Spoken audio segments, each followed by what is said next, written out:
in life, I feel like for me, I noticed in my life, there's like I found like in the past 2 years, I've started to make a little bit of money in my life, and I never had any money. Yeah. And money was always, and I think in a lot of people's lives, it's always it's a goal, it's a motivator, and I don't know if it was my motivator. I think some type of a success was maybe my motivator, and I've achieved some success. Hell yeah.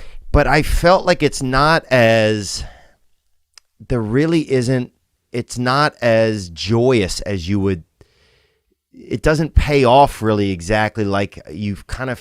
For me, it hasn't paid off exactly like I felt like it would. Like I thought it would. Yes. It's not what you thought it would be. Right. Well, let me tell you. So I'm 16 years. I'm 56. You're 40, right? Yeah. So here's happiness is hard work, brother, and it's hard to make it. It's 5 times harder to hold on to it. That's number one thing with money. Okay, it's 5 times harder to hold on to it. Number 2, money doesn't bring you happiness. You want to be happy? You got to watch your sugar. You got to drink a lot of water. You got to exercise in the morning. You got to keep your house in order, keep your life in order, and you want to. And I have to hang around people that I aspire to be like or want to be like because it rubs off on me. You got to have a presence of discipline. You got to have a presence of balance, and you got to have a little bit of fun, and you got to forgive yourself for being human when you overseason your steak, which we happen to do once in a while as human beings. Amen. And you can take that any way you want to take it, and forgive yourself so you can get back on the track of happiness. And happiness is hard work, man.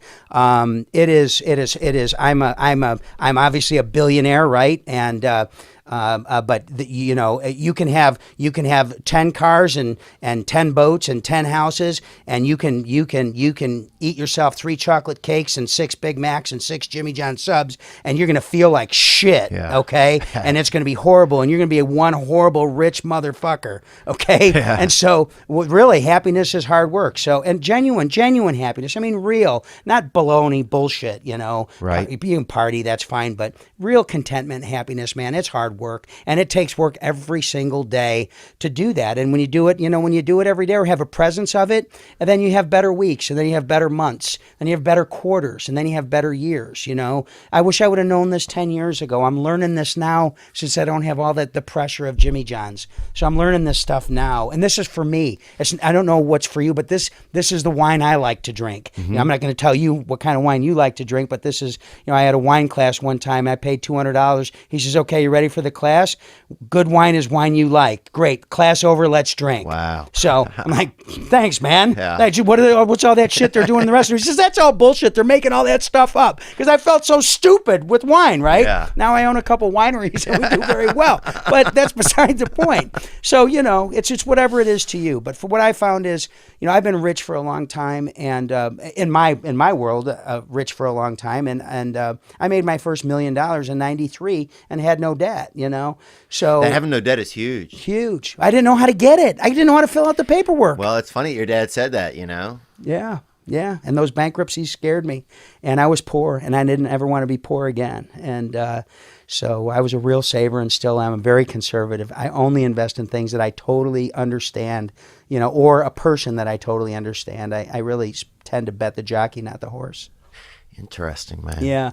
So that's the list, people. The list is if you want to have happiness in your life, I feel like you started off by making a list of the things you needed in your kitchen. And I feel like you kind of ended up by giving us a list of your experience of the things that we need if we want to, have some sort of happiness, do you feel like that's where a lot of your motivation is spent now kind of these days? Like finding, just feeling good, finding some happiness? 100%. I think contentment, Theo. I think that, private planes are convenient, but you can be miserable in a private plane. All those perceived, Kardashian amenities, right? Or whatever Hollywood amenities, all those things are great. But to feel good, you got to feel good. And it's hard work to feel good. And so I'm filling in a lot of gaps that I wasn't able to do because I was fighting the battle for 36 years, and I was just overwhelmed at the end. It was just so big, and so I was like drinking through a fire hose. And now, really being addressed my weight, my health, and really every single day through this hunting season and Thanksgiving and Christmas, and really trying to balance myself, man.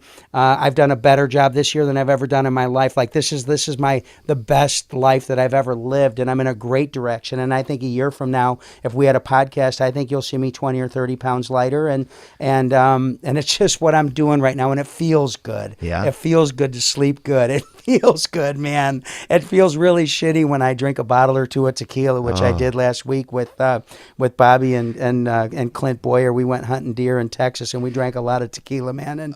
And man, I paid the price for 3 days. I mean, hangovers at my age are a week now. It's almost not worth it. You know? Oh, hangover your age, your stock will dip, online. I'm just sitting on your front porch, wondering how could I be so far from my home. And my mind is somewhere else, but when I find it, I'll patch up where it's been blown.